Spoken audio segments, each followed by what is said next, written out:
Chapter 17.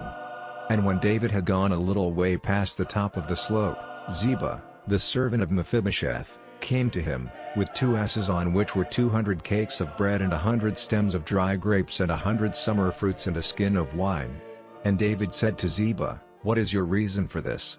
And Ziba said, "The asses are for the use of the king's people, and the bread and the fruit are food for the young men, and the wine is for drink for those who are overcome by weariness in the wasteland." And the king said, "And where is your master's son?"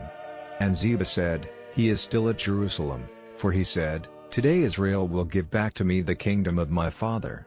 Then the king said to Ziba, "Truly everything which was Mephibosheth's is yours." And Ziba said, "I give honor to my lord, may I have grace in your eyes, my lord, O king." And when King David came to Bahurim, a man of Saul's family named Shimei, the son of Jerah, came out from there, calling curses after him. And he sent stones at David and at all the king's servants and at all the people and at all the men of war by his side, on the right hand and on the left. And Shimei said, with curses, "Be gone, you man of blood, you good for nothing. The Lord has sent punishment on you for all the blood of the family of Saul, whose kingdom you have taken, and the Lord has given the kingdom to Absalom, your son. Now you yourself are taken in your evil, because you are a man of blood." Then Abishai, the son of Zeruiah, said to the king, "Is this dead dog to go on cursing my lord the king? Let me go over and take off his head." And the king said, "What have I to do with you, you sons of Zeruiah? Let him go on cursing, for the Lord has said, 'Put a curse on David,' and who then may say, 'Why have you done so?'" And David said to Abishai and to all his servants, "You see how my son, the offspring of my body, has made designs against my life. How much more then may this Benjamite do so? Let him be, and let him go on cursing, for the Lord has given him orders. It may be that the Lord will take note of my wrongs, and give me back good in answer to his cursing of me today." So David and his men went on their way, and Shimei went by the hillside parallel with them, cursing and sending stones and dust at him. And the king and his people came tired to Jordan, and took their rest there. And Absalom and the men of Israel came to Jerusalem, and Ahithophel was with him. Then Hushai the Archite, David's friend, came to Absalom and said, "Long life to the king, long life to the king." And Absalom said, "Is this your love for your friend? Why did you not go with your friend?" And Hushai said to Absalom, "Not so, I am for that man whom the Lord and this people and all the men of Israel have taken as king, and I will take my place with him. And more than this, where is my place as a servant? Is it not before his son? As I have been your father's servant, so will I be yours." Then Absalom said to Ahithophel, "Give your opinion now, what are we to do?" And Ahithophel said to Absalom, "Go into your father's women who were here looking after his house, then all Israel will have the news that you are hated by your father, and the hands of your supporters will be strong." So they put up the tent for Absalom on the top of the house, and Absalom went into his father's women before the eyes of all Israel. In those days the opinions of Ahithophel were valued as highly as if through him a man might get direction from God, so were they valued by David as much as by Absalom. Chapter 17. Then Ahithophel said to Absalom, "Let me take out 12,000 men, and this very night I will go after David, and I will come up with him when he is tired and feeble, and make him full of fear, and all the people with him will go in flight, and I will make an attack on the king only, and I will make all the people come back to you as a bride comes back to her husband. It is the life of only one man you are going after, so all the people will be at peace." And the saying was pleasing to Absalom and to the responsible men of Israel. Then Absalom said, "Now send for Hushai the Archite, and let us give ear to what he has to say." And when Hushai came, Absalom said to him, "This is what Ahithophel has said, are we to do as he says? If not, what is your suggestion?" And Hushai said to Absalom, "Ahithophel's idea is not a good one at this time." Hushai said further, "You have knowledge of your father and his men, that they are men of war, and that their feelings are bitter, like those of a bear in the field whose young ones have been taken from her, and your father is a man of war, and will not take his night's rest with the people, but he will certainly have taken cover now in some hole or secret place, and if some of our people, at the first attack, are overcome, then any hearing of it will say, 'There is destruction among the people who are on Absalom's side.' Then even the strongest, whose heart is like the heart of a lion, will become like water, for all Israel is conscious that your father is a man of war, and those who are with him are strong and without fear. But my suggestion is that all Israel, from Dan as far as Beersheba, comes together to you, a great army like the sands of the sea in number, and that you yourself go out among them. Then we will come on him in some place, wherever he may be, falling on him as the dew comes on the earth, and of him and all the men who are with him not one will get away with his life. And if he has gone into some town, then let all Israel take strong cords to that town, and we will have it pulled into the valley, till not one small stone is to be seen there. Then Absalom and all the men of Israel said, Hushai's suggestion is better than that of Ahithophel. For it was the purpose of the Lord to make the wise designs of Ahithophel without effect, so that the Lord might send evil on Absalom. Then Hushai said to Zadok and Abiathar, the priests, This is the suggestion made by Ahithophel to Absalom and the responsible men of Israel, and this is what I said to them.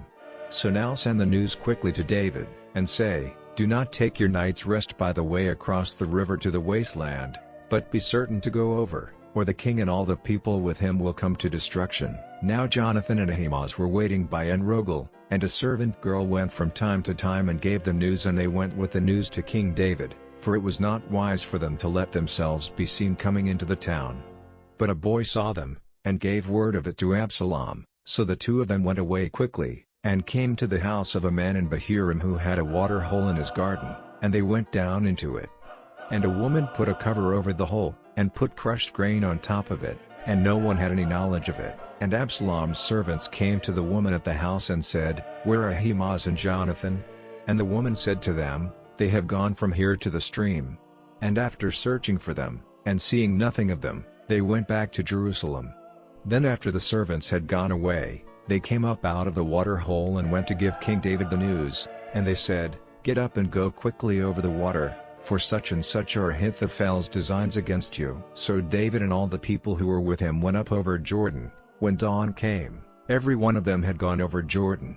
Now when Ahithophel saw that his suggestion was not acted on, he got his ass ready, and went back to his house, to the town where he came from. And having put his house in order, he put himself to death by hanging, so he came to his end and was put in the resting place of his father. And David came to Mahanaim. And Absalom, with all the men of Israel, went over Jordan. And Absalom put Amasa at the head of the army in place of Joab. Now Amasa was the son of a man named Ithra the Ishmaelite, who had been the lover of Abigail, the daughter of Jesse, sister of Zeruiah, Joab's mother. And Israel and Absalom put up their tents in the land of Gilead.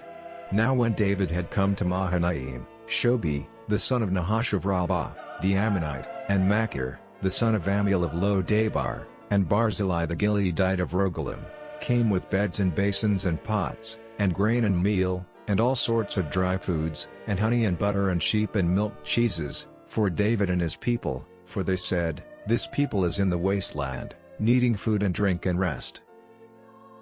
Chapter 18. And David had the people who were with him numbered, and he put over them captains of thousands and captains of hundreds. And David sent the people out, a third of them under the orders of Joab, and a third under the orders of Abishai, son of Zeruiah, Joab's brother, and a third under Ittai the Gittite.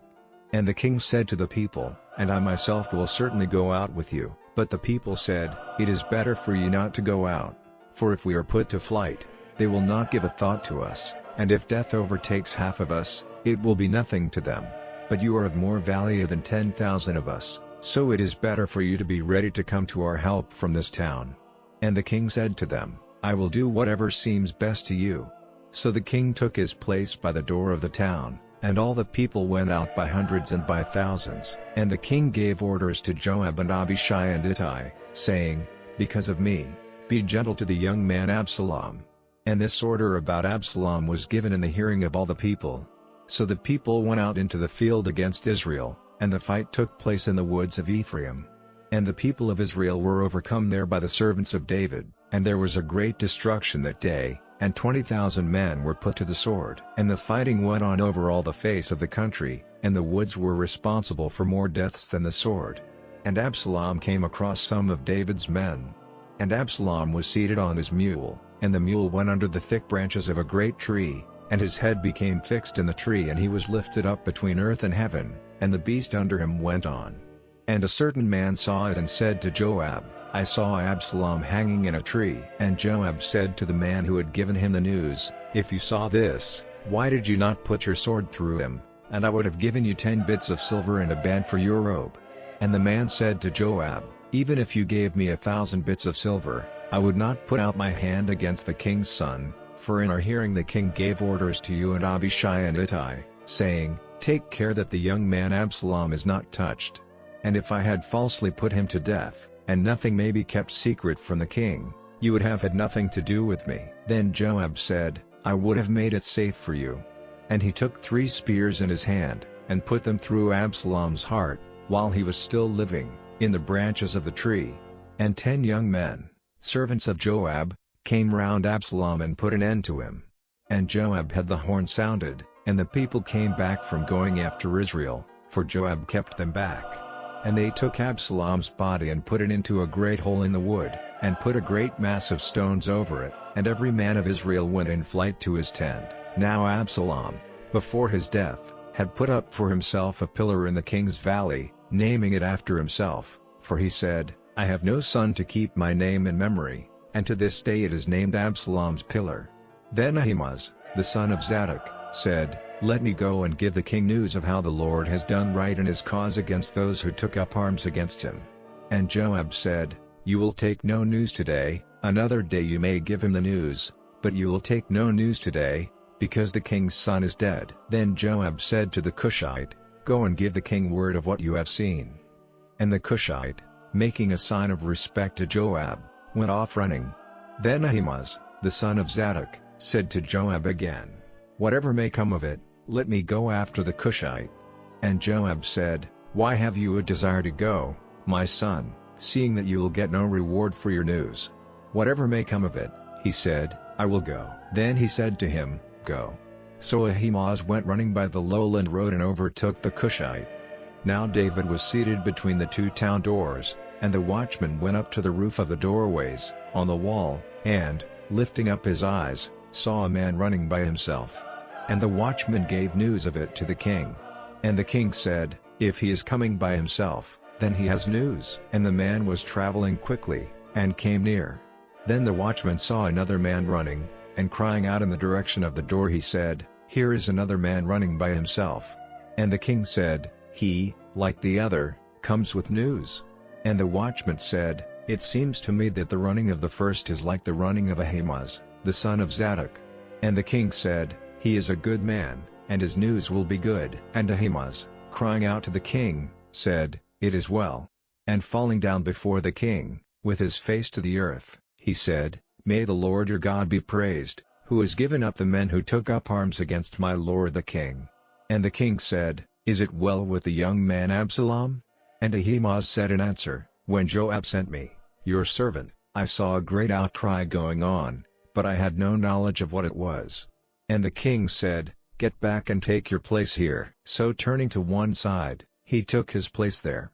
And then the Cushite came and said, I have news for my lord the king. Today the Lord has done right in your cause against all those who took up arms against you. And the king said to the Cushite, Is the young man Absalom safe? And the Cushite said in answer, May all the king's haters and those who do evil against the king, be as that young man is.